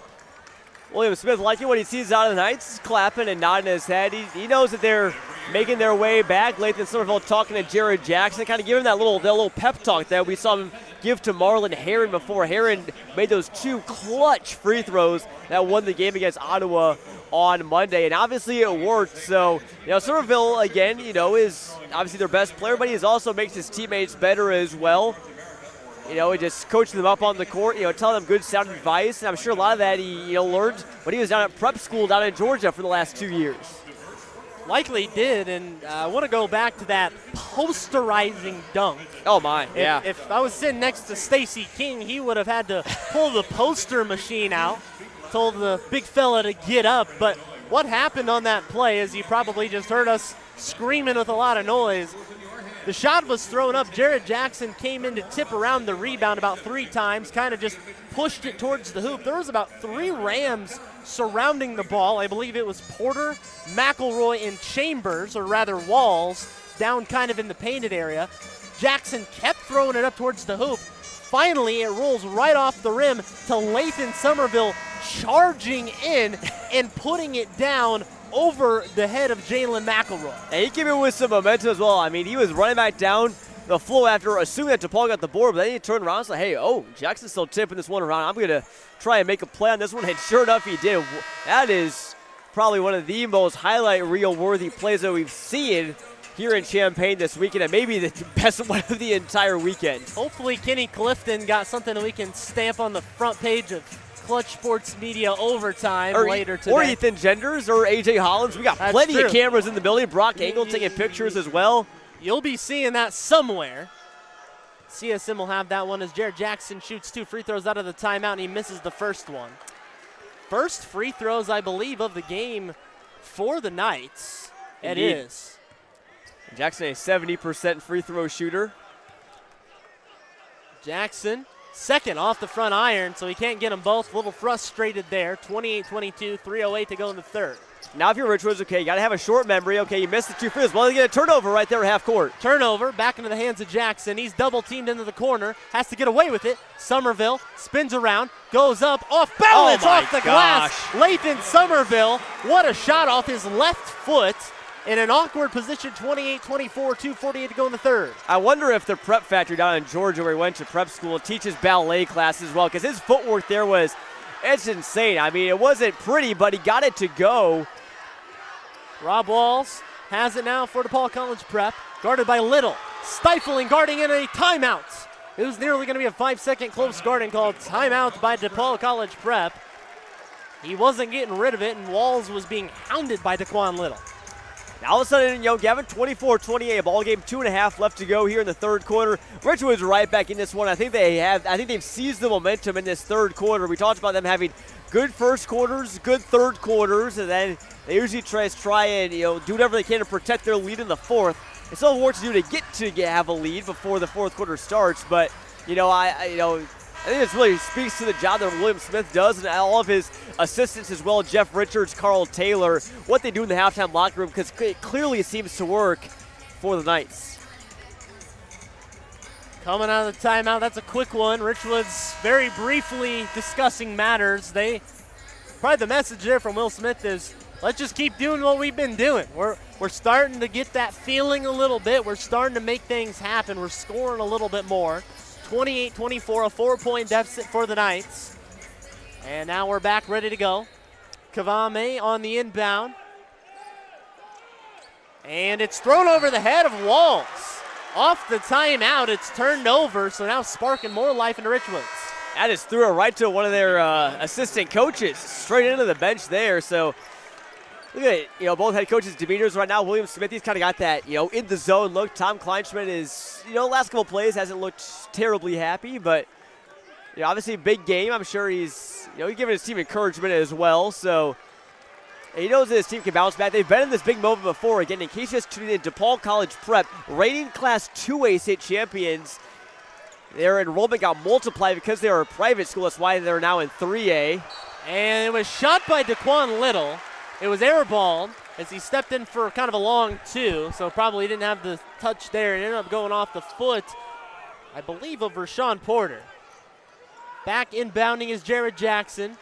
Throws it over the top to Tavy Smith. He'll get it up top. Over now to Heron. Heron to Jackson in the corner. Jackson makes a move on the baseline. He just dribbles back out to center court. Now back to Somerville. High block, triple team. Cross court to Little. Little back to Smith. Smith back to Heron. Heron, long 2-pointer. It's good! Marlon Heron pulls the Knights within 2. 28-26, a minute 50 to go in the third. How about Marlon Heron, Gavin? He has been Mr. Clutch for Richwoods as of late. Deep Tulik didn't love it off the hand, but it went down. And tough take in, no good, but it's saved there by Jalen McElroy.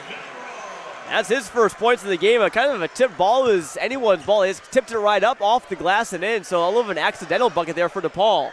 3-pointer, no good. Rebounded, though, by Daquan Little. He was triple team. Ball taken away, though, by Porter. Here comes Kavame. Steps in. Heron with the defense. Rebounded by McElroy, and he makes a move. Bumps a body. Tavy Smith hit the deck, and he gets it in for 2. 32-26. A minute to go in the third. I don't know about that, Gavin. I thought that Smith had drawn that charge. He was well set and just, I think, it looked like, at least to our angle, the Paul guy just elbowed him and he just fell back over. So Somerville, and he's fouled. He was fouled on the floor. That's just the second team foul DePaul College Prep is committed. 54 seconds to go in the third. 26 points for the Knights. They've come as close as 2. Jackson on the inbound over to Daquan Little. 51 seconds to go now. He threw it away to nobody. Somerville wasn't looking for it in the post. Taken away by McElroy. As miscommunication there, and little was anticipated someone to cut. Maybe Somerville, he just did it right in the hands of Jalen McElroy. Down to Walls, over to Porter, free throw line. They'll kick it back out. 30 seconds to go. 6-point lead for DePaul College Prep. And DePaul's really been spacing the floor pretty well. Richwoods is run into a couple times today where they've just been overcrowding the same spot on the floor and led to some traffic. Off balance shot, no good, but rebounded by McElroy, and he is traveling.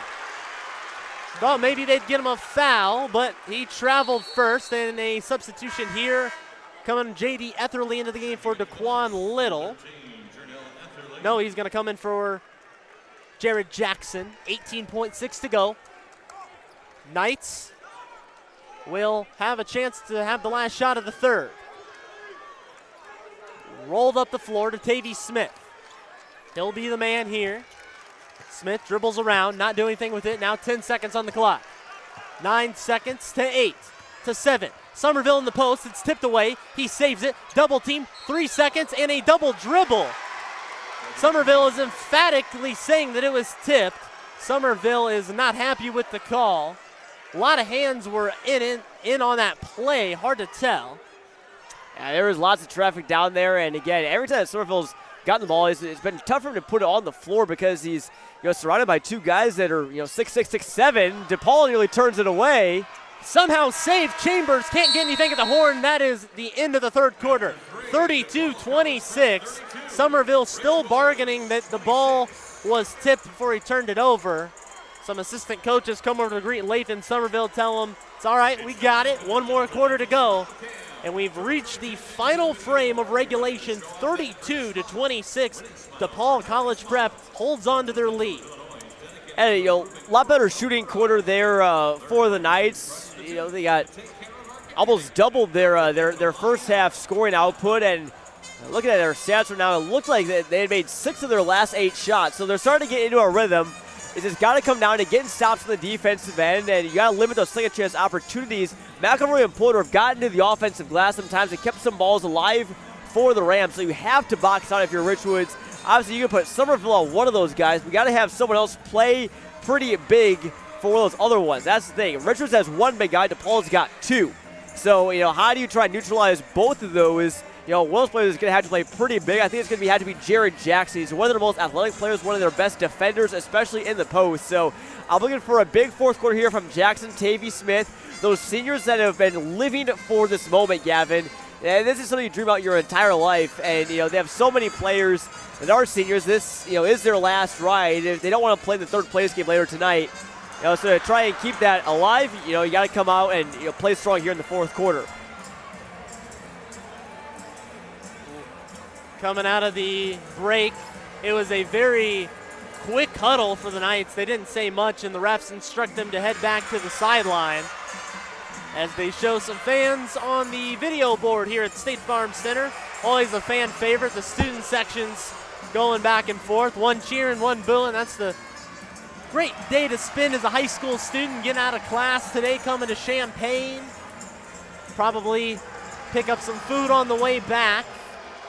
Definitely a special memory for all these students at State Farm Center. Yeah, I think I read something that Richwoods, their high school said, hey, it's okay if you miss school. We need you down in Champaign to cheer on the Knights. And same thing with DePaul College Prep as well. Real quick, back to that stat, Gavin. Richwoods is 6 for their last 8. 3 of those buckets have came from Somerville. Problem, though, is that DePaul is 6 for their last 10. So, you got to start, locking down the defense, locking down the paint. Try to get some big, maybe swats from Somerville. Contest every shot and always be ready to help, but don't over-help as well if you are the Knights. And we're back for the fourth quarter. This is it. We'll see who will be heading to play for the state championship as DePaul College Prep, as Walls will inbound it for the Rams, and he gets it in as we're underway here in the final quarter of regulation. Kavame dribbles around near side over Porter.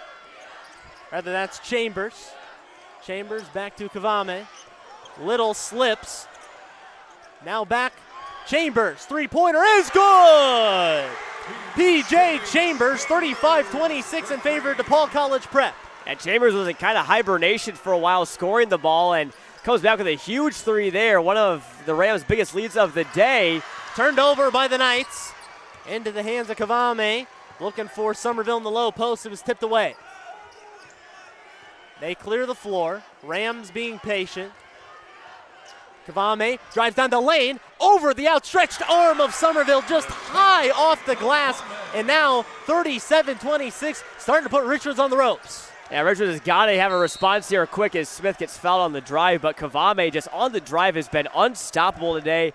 Off the glass, multiple times, got that one to go up and over Somerville. He's 6'10" standing. You added his, when he reaches his arm up, he's probably close to 8, 9 feet tall. And then when he's jumping, that one had to have been at least 12, 13 feet up in the air. Daquan Little drives down the middle of the lane, floats it up, no good. Into the hands of Jared Jackson, throws it up. He can't get it to go. Into the hands of Kavame, they go the other direction, one-on-one. He drives it on Heron, goes up, and a foul on Heron. He caught the body first and then got the foul. 6:45 to go in the fourth, 37-26. DePaul still in front. Richwoods has come as close as two, but unable to claw back. Yeah, this is a 9-0 run for DePaul, Gavin. It was 28-26 after that jumper from Marlon Heron, that deep two, but this is not going the Knights' way right now, trailing by 11, 6:45 to go. I think the buckets can come, but you got to start playing defense. DePaul's got some good looks to go. Credit Chambers for making that open corner three, and I think Richwoods has kind of forgot about him on that play. They've been going to McElroy and Porter so much. You forgot that you have an all-state guard just chilling there in the corner. They can space it out a lot, and again, playing great defense. Low-scoring game. Both free throws missed there from Kavame. Now into the hands of Somerville. Somerville takes it by himself. Up, fouled, and one! Lathan Somerville ran past Porter as he hit the deck, and then a foul came in on the other way, as that's going to go on Jalen McElroy. And that's what you got to do if you're Lathan Somerville. That's his game right there, driving in, getting and ones. There was McElroy trying to draw the charge there, and wasn't called. I think a lot of these bigs are starting to kind of figure out that they want to try and draw a charge on Somerville because he drives so much. Free throws good, but you got Somerville going to the line, getting and ones. He's going to start to feel confident and start to feel that mojo. Coming up, Chambers, PJ that is, dribbles around, guarded by Smith, and he's fouled by Tyrese Carter as Kavame was pushed to the ground on the handoff. 6:28 to go, 37-29. Knights still trailing. DePaul's shot 57% in this game, Gavin. That's quite impressive, especially in a state semifinal game. They've only shot 28 times to Richwoods' 37. They've made 16 of those shots. And behind the arc, they only shot 3 times, but have made 2 of them.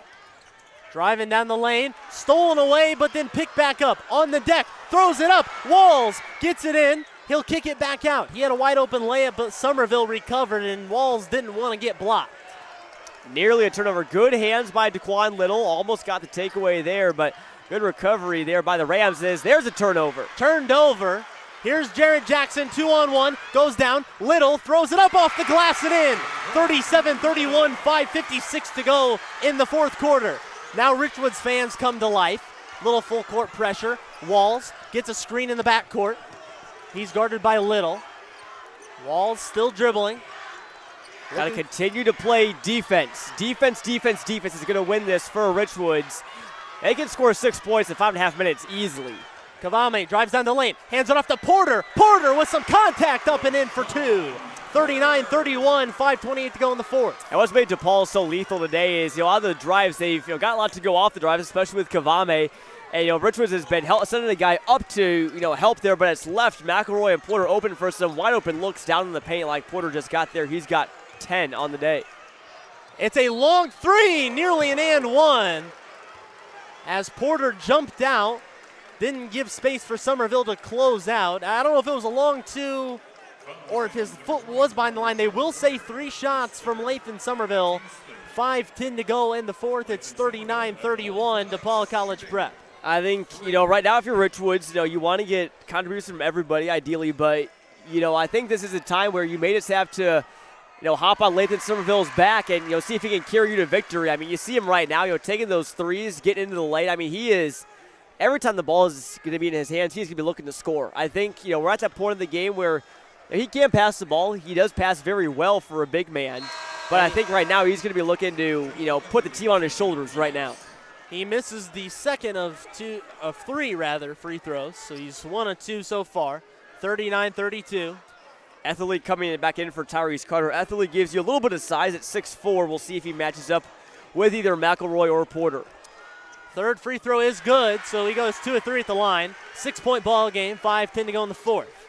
Full court pressure. Everybody's on the Richwoods side of half court. They get it in to Porter. Porter running up the floor, drives down the lane, and now will back out with it. Back to Walls. Richwoods really turn up the defensive pressure. Yeah, this is Richwoods basketball. That's Peoria basketball right there. I mean, they look, whether it's Peoria High, Manual, Richwoods, every team. Hand in on it. It was tipped away, saved by the Rams. Kavame drives in, blocked from behind, but it's going to be a foul on Jared Jackson. Lots of boos raining down at State Farm Center. To me, from my vantage point, it looked like he got mostly ball. I don't know about that one, Gavin. I think, I'm being unbiased here. I think that a couple calls have gone DePaul's way today. And that one was really close. I thought that Jackson came in with a clean block, but Kavame makes his first free throw. He makes the first, 40-33. Second one is good. Again, our vantage point, again, not the best as, obviously we're right here at court level, but those refs have a much closer look than we do. Again, can look way different from their point of view. And an offensive foul, and moving screen, I think is what they're going to call, on J.D. Etherly. And I think audibly out of Will Smith's mouth, he says that's horrible. I think is what he says to the referee. That's 4 fouls on Richwoods, so DePaul is going to be in the bonus the rest of this game. Richwoods has drawn 3 fouls, but they've quickly given their advantage in that department right back to DePaul. So, now it's tough because you do want to play aggressive, but you also want to send the Rams to the line. They've been pretty good there today. Not perfect, 5 for 10, but especially you don't want to send Kavame to the line. Kavame in the backcourt, guarded by Jared Jackson. Now Kavame drives down the lane. He stops and picks up at the top of the key. Guarded by Jackson, and Jackson with a reach-in foul. Now, that one was a little bit more clear there. I think, Jackson did get him on the arm. And, right now if you're Richwoods, they're not trying to play the foul game. There's 4:25 left to go in the game. We still have the media timeout coming. So, still plenty of time left. But, again, you want to force DePaul to get shots from the field, get those rebounds they get in transition, not have to, wait for them to make their free throws and then run a half-court set. Because Richwoods does thrive running the ball. Makes the first free throw. So DePaul College Prep in the bonus now for the remainder of regulation. And both free throws are good from Kavame. So now it's back to a 43-33 game. 4:25 to go. Tavy Smith lets it roll up the court all the way to the timeline. Now he picks it up, nearing the media timeout off to Somerville. Somerville on the wing, makes a couple moves, guarded by Porter. Drives in, triple team, saves it somehow, throws it over cross court to Little. Little drives baseline, kicks it back out to Heron. Heron resets over to Tavy Smith. Tavy, pump fakes in, back to Somerville, but stolen away by Chambers. Chambers down the lane. Somerville lets him have the layup. Yeah, not a good stretch if you're Richwoods. Again, Chambers, credit him, he read that pass perfectly. It was a short distance pass, just inserted himself right there, got the hand, and Somerville just didn't want to go up for the block. I think he didn't want to get called for the foul, but Richwoods down 12 with under 4 to go. They got to get something going quick. They got to shoot every open look that they have, and they're being a bit patient right now. Again, Smith passed up an open 3 in the last attempt. Hasn't been going for him today. He hasn't knocked down a 3 yet, but I think you shoot that. If you're Tavy Smith, again, no shot clock. If there is a shot clock, I think maybe you let it go. But, odds are stacked against the Knights right now. They've overcame many. But this is, obviously going to be their toughest one so far. 12-point ball game, media timeout as Richwoods takes a timeout. That's their first one that they've taken, so they'll have 4 left. Richwoods will try and draw something up here in this immediate timeout, and both teams have had their respective runs, but lately it's just been DePaul College Prep. Richwoods has obviously been frustrated with a couple of calls that haven't exactly gone their way, which you can't let affect you. Again, it's about composure, about keeping yourself in the game. You know, keep your head in the game, as a lot of people like to say. Is that, you think, maybe the message, rather than just drawing up plays, is just keep that composure? Yeah, I mean, possibly. I mean, you can't let it get phased. I mean, obviously, DePaul's been on this big stage before. Richwoods has not. The Rams have that advantage over Richwoods right now, and I think it's shown. I mean, obviously, calls haven't gone Richwoods' way here in this fourth quarter, and for the most part, this game as well. But, you can't let it affect you. I mean, obviously, your initial instinct is to be like, oh, well, wasn't that a foul? Like, look towards the refs. But, you just got to keep on going, play your game, and, if you really buckle down, just lock out every distraction, there is still hope for Richwoods. Again, the door is not completely shut yet. Get a couple turnovers, knock down some threes, you're right back in it, Gavin. We've seen some Metamora. They've made some great comebacks in the semifinals against East St. Louis, Chicago Simeon, a couple other guys as well. So, I mean, the team can do it, but they're going to have to, again, really lock it on defense. Can't leave anybody open. I think you just got to play straight man. Don't try and overhelp too terribly much, but you got to try and get a turnover at some point or another. Richwoods will have the ball out of the timeout. On the floor for the Knights is Lathan Somerville, Daquan Little, Marlon Heron, J.D. Etherly, and Tavy Smith. First buzzer sounds. Etherly will be the inbounder for the Knights.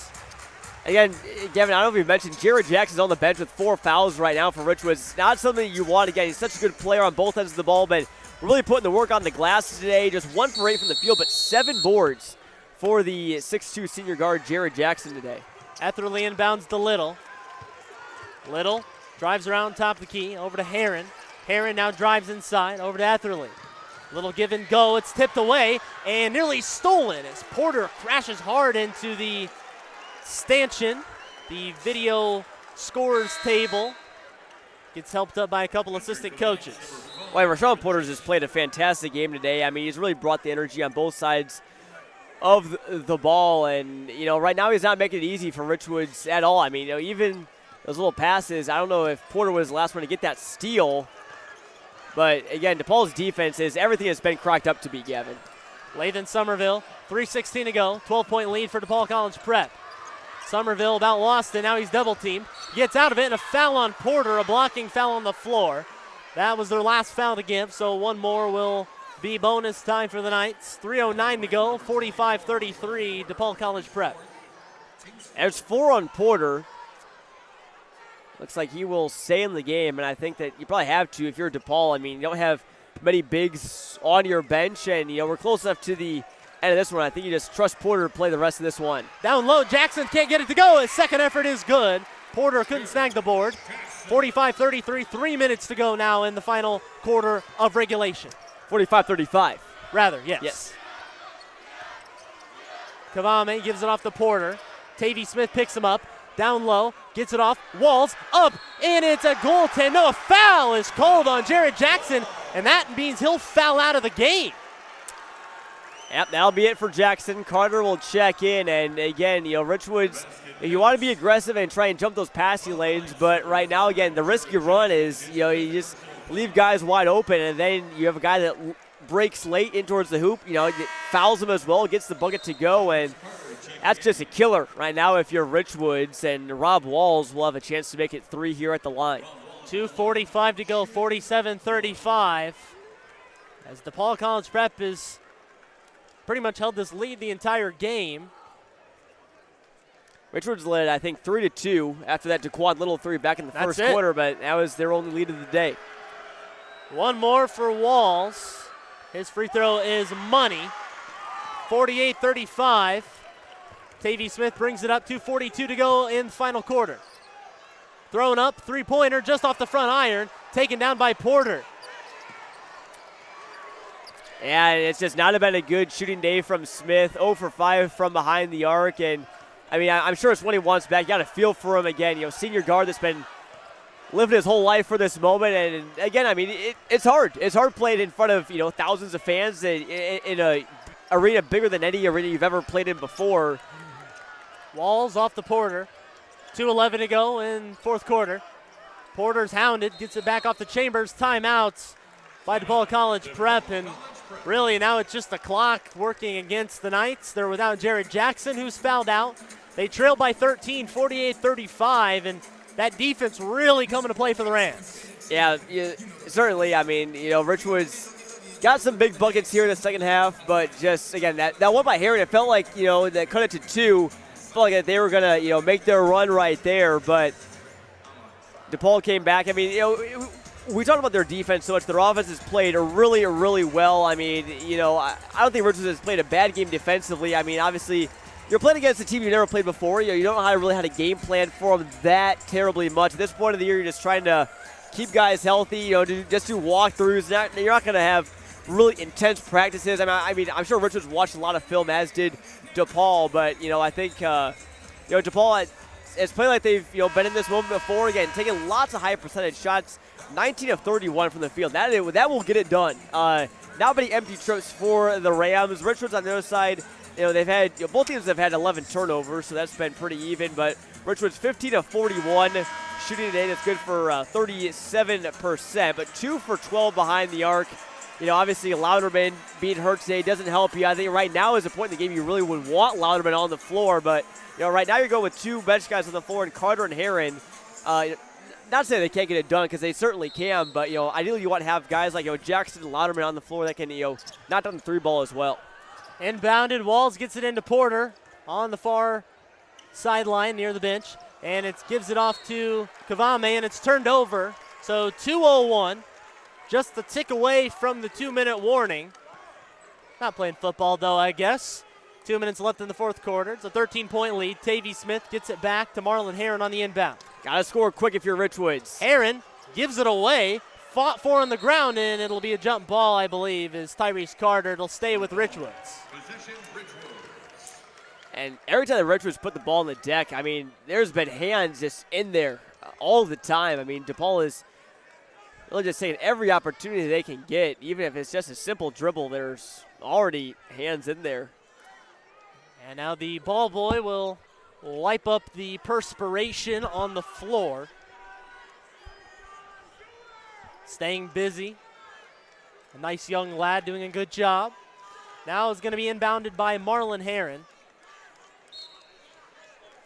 Heron set to toss it in. He does get it to Daquan Little. Steps over, pump fakes, takes a 3, no good. Tipped around, and it should stay with Richwoods. No, they're going to give it to DePaul College Prep. I thought for sure. Wow. It was off one of the 2 Rams' hands that were there, but apparently not. Yeah, usually if, the team that's on offense, pushes the guy on defense's hand out of bounds, then it's obviously would have been DePaul's ball, but that one was pushed, and then it was also again tipped there by DePaul. I was surprised to see that one go back to the Rams.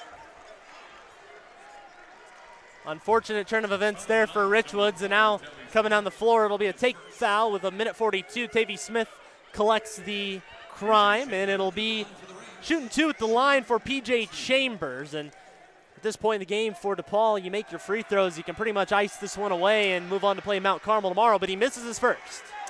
Yeah, got to make your free throws again. I mean, it would take a mammoth comeback from Richwoods with 1:42 to go, down 48-35. But, one way to keep the door open is to miss your free throws. Chambers does make his second. 49-35, minute 42 to go in the fourth. Somerville will let it roll up the floor, uncontested by DePaul College Prep. Somerville will be the one to pick it up. He picks it up across the timeline. Minute 41 now, clock rolling. He's double teamed, stolen away by Chambers. Chambers the other way, up Heron, contested, but the basket is good. 51-35, and DePaul College Prep looks like they're going to be moving on to victory as Heron brings it up the floor now. That's just been symbolic on this game, Gavin. Richwoods trying to get something going, but DePaul just gets right in there and gets points on the other end. The points off turnovers, they've gotten 17 of those today. Somerville drives in. He's fouled and one. He'll go to the line to shoot one more. 37 points now for the Knights. Could be 38. I got caught in between 37 and 38. Well, Somerville's a pretty good free throw shooter, 90% from the stripe this year. That'll get it done as a big man. And Richwood subs are coming in. William Smith waving the white flag here as we're going to get Truman Rauer into the game, Caden Johnson, Kylon Ross, and Elijah Barksdale. And got to think that, this is a smart play because they'll have to play later this evening against Mount Zion. Yep. So they will have a second game today. Don't want to make them run up and down the floor any more times than they have to. They definitely want to conserve energy with 1:08 to go. And again, as you mentioned, waving the white flag, all the substitutes come in for both sides. Manuel French, I like that name, a player for DePaul College Prep. Hey, it reminds me of Famious French. Is that a name you remember? Oh, yeah. I remember Famious. I remember when Famious French was on Bloomington before he transferred over to Normal Community. Showing my age right there. What an old man you are, John. And the free throws made by Somerville. He'll exit this semifinal matchup. Played a great game. Had some absolute highlights. Those dunks and things alone will go down in the history books for Lathan Somerville. Certainly will. And as he with 18 points, just 3 boards for him. And DePaul did a good job of keeping him off the glass. And there were a couple of times I think they were playing pretty physical on Somerville. Maybe kind of got under his skin just a little bit. As out of bounds on Richwoods. Caden Johnson tipped it away. 53 seconds to go. 51-38 as DePaul College Prep is on their way to the state finals. They're going to knock off Richwoods here at the State Farm Center. Prep will move it around. A.J. Chambers, one of the lone featured players still out there, throws it up and he's fouled, so it's going to be a late foul. Richwoods still giving it their best effort. The bench guys got to go in and show what they've got. Got a lot of seniors. Several of these guys out here, though, will be back next year. Some of the few non-seniors playing in this ball game, and got to make an impression here at the big stage. Maybe what to expect from next year. Yeah, right now I think it's just more so about making memories. I mean, you can tell your grandkids, hey, I played on the floor of the State Farm Center in front of a crowd of thousands of people and everything. So it's a cool moment for those seniors. That like Kylon Ross, for example, and a couple other guys, but a couple of these guys will be coming back, like for example Truman Rauer, Caden Johnson, Elijah Barksdale. I don't see Amari Smith-Holly out there. Rayer has it, 30 seconds to go. He gives it up and a foul, as it was a take foul there by A.J. Chambers. It's they're going to bring out 33, Manuel French. So his appearance was short, as they'll bring in Jonas Johnson. Hey, how about that? His first appearance since January. I have to think he's not 100% if this is the point of the game he's coming in. Rather just get the junior some minutes here. Yeah, he's been out since January with an injury, and good to see for him as Truman Rauer gets into the book. Nice free throw stroke there, but Johnson for DePaul was a big part of their run last year and put up some good numbers for him. A junior forward at 6'6", though, and Johnson on the floor. I mean, think of how much bigger DePaul College Prep already would be. I mean, already with the size that McElroy and Porter have. And it's tipped away, staved by Richwoods. How about Elijah Barksdale forcing that turnover in the backcourt for Richwoods? He's not giving up. Caden Johnson down low, up and in for Kylan Ross. 12 seconds to go, 52-41. We'll see if Richwoods throws in the towel in the final seconds. 5 seconds as Chambers gets it up the court, gives it up 1 second, and that will be the ball game. DePaul College Prep will play for a state title on Saturday. They defeat Richwoods 52-41, and the Knights will try to play for third place this evening against Mount Zion.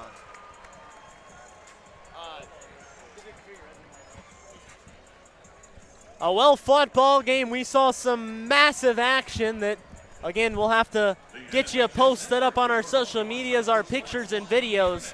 Memorable dunks, memorable plays from Richwoods despite their loss now afternoon here in Champaign, as we kind of turn the corner now to 4A, but reflecting on Richwoods, the job's not done yet. They can still become the third best team in the state with a win later tonight, but What a fantastic season for the Knights, John. They didn't play at home a lot, but gave their fans something to remember, and they'll have one more to really create some good memories. Yeah, certainly. I mean, every team wants to win the state title, but, obviously there can only be one winner. And, if you do make it to state, I mean, this is just kind of just the cherry on top. I mean, everybody's going to remember this season for the Knights. Lathan Somerville will go down in history for Richwoods. They'll have one more game to play later tonight for a third. And, the Knights will have a chance to end their season on a win. I mean, no one wants to play in those third-place games. And there's some, debate on those. But, if you do, win that game, it gives you something to go out with and, something to look forward to. Richwoods if they win that game, they could tie their season record for wins in a season with 30. So that gives them something to play for. So, don't tell Richwoods they don't have anything left to play for. Obviously, a lot of dejected faces for the Knights, but I think DePaul College Prep was the better team today. I mean, they made their shots. They played great defense. I mean, hats off to especially Kavame, McElroy, and Porter. They all played really well. PJ Chambers knocked out some really big shots when they were needed. They had 3 guys in double figures, Porter with 10, Chambers with 15, and Kavame with 15, and only 2 players with more than 4 points for Richwoods were Little and Somerville. So those 2 players, did pretty well, but they didn't get much else from their other players here today. And, DePaul just a complete team that looks like they had been on this floor before. They certainly have. We're looking for back-to-back state titles in 2 different classes after winning in Class 2A last year. Very impressive, and best of luck to DePaul College Prep as they'll play tomorrow against Mount Carmel.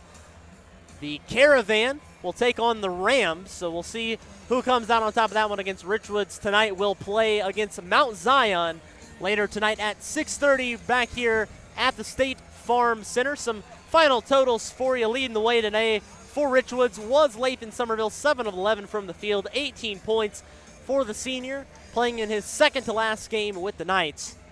Only other player to score in double figures was Daquan Little, 4 of 12 from the field, 2 of 6 from 3 with 10 points. Jared Jackson, 2 of 10 from the field, 4 points. Marlon Herron, 2 of 4 from the field with 4 points. Kylan Ross had 2 points towards the end of the game. Tavy Smith had 2 points on 1 of 6 shooting. And Truman Rayer got 1 point and a late free throw. That's the stat line there for the Richwoods Knights. What a fantastic game. My final call of the season for basketball. It's been a fun one indeed.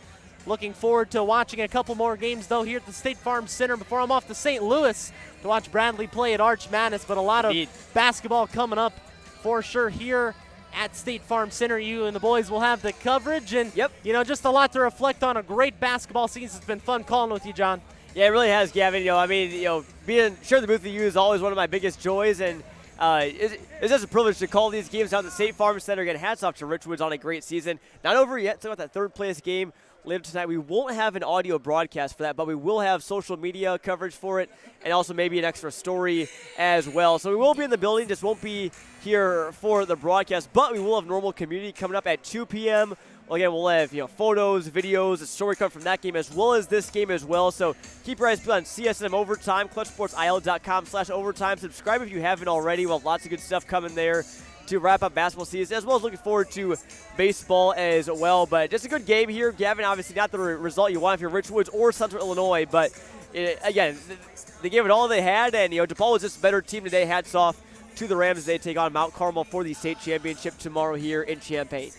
Certainly, John. Final score 52-41 in favor of DePaul College Prep, and Richards again will play for third place later this evening at 6:30 against Mount Zion. For everybody involved with Clutch Sports Media, my broadcast partner Jonathan Michael, I'm Gavin Russell saying so long from the 3A semifinal matchup. We'll be back shortly here on ClutchSportsAll.com. More action as Palatine and Normal Community, Owen Dimpfel and Michael Savoy on the call. Don't go too far, folks. We'll be right back for more state final basketball on ClutchSportsIL.com.